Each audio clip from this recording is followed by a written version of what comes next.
पहले हो रही तो हमारी प्रोसेस है बस ये मांग लो।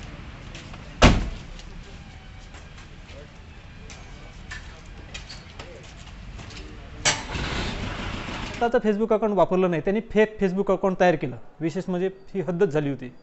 आरोपीने स्वतःचं नाही तर आशिष मल्होत्रा नावाचं फेसबुक अकाउंट ओपन केलं, तरी देखील तांत्रिक कौशल्य एवढं आहे की आपण ते सगळं फेसबुक अकाउंट दुसऱ्याच्या नावाने ओपन केलं तरी देखील त्याचं सगळं आपण डिटेल्स काढलं तर त्याच्यामध्ये त्यांनी एक स्वतःचा रजिस्टर मोबाईल नंबर दिसला। म्हणजे हे गोष्ट आरोपीनेच केली हे जवळजवळ आम्हाला या सिद्ध झालं। काय नाव? पोलीस स्टेशन बल्लारसामध्ये काल दिनांक 4/6/2021 रोजी एक 376चा गुन्हा रजिस्टर झाला। त्या गुन्ह्यामध्ये जे व्हिक्टिम होती, व्हिक्टिम आणि आरोपी यांची ओळख होती 2 वर्षापासून।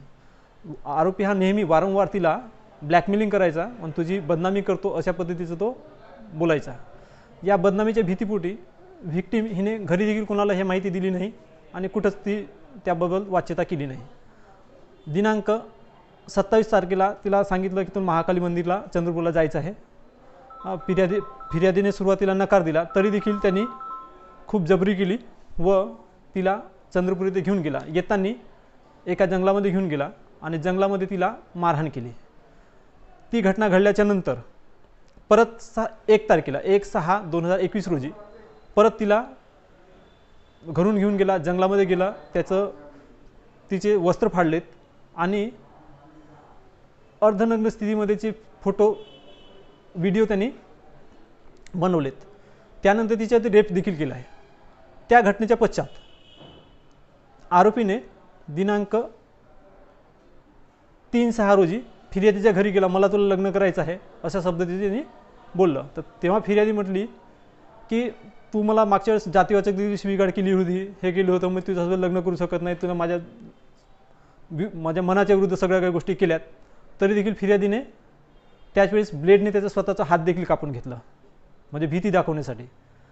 त्यानंतर फिर्यादी काल पोलीस स्टेशनला आली। तिने सांगितलं की यांनी अर्धा तासाच्या अगोदर माझ्या फेसबुकवरती पूर्ण ज्या जंगलामध्ये जे काढलेले फोटो होते ते सगळं माहीत आहे का व्हायरल केलेत म्हणून। मग ते आम्ही लगेच बघितलं, तर मोबाईल बघितलं, मोबाईलमध्ये जे फोटो होत्या फेसबुकवरती, ते फेसबुकवरचे फोटो आपण माहीत आहे का एक रीतसर पंचनामा करून सगळ्या आरोपीला लगेच ताब्यात घेतलं व त्याच्याकडून सगळी कायदेशीर प्रक्रिया करून आम्ही ते फेसबुकवरचं टोटल अकाउंट आम्ही बंद करून टाकलेलं आहे। पुढील तपास SDPO साहेब राजुरा हे करत आहेत। गुन्हा काय काय दाखल केला? हां, त्या सदर प्रकरणामध्ये कलम 376 सोबत 506, 354 भादवी या व्यतिरिक्त अजाज कलम 3 आणि अनुसूचित जाती जमाती प्रतिबंधक अधिनियम या व्यतिरिक्त 66 IT ॲक्ट या कलमान्वये गुन्हा दाखल झालेल्या आरोपीला अटक केलेली आहे। पुढील तपास सुरू आहे।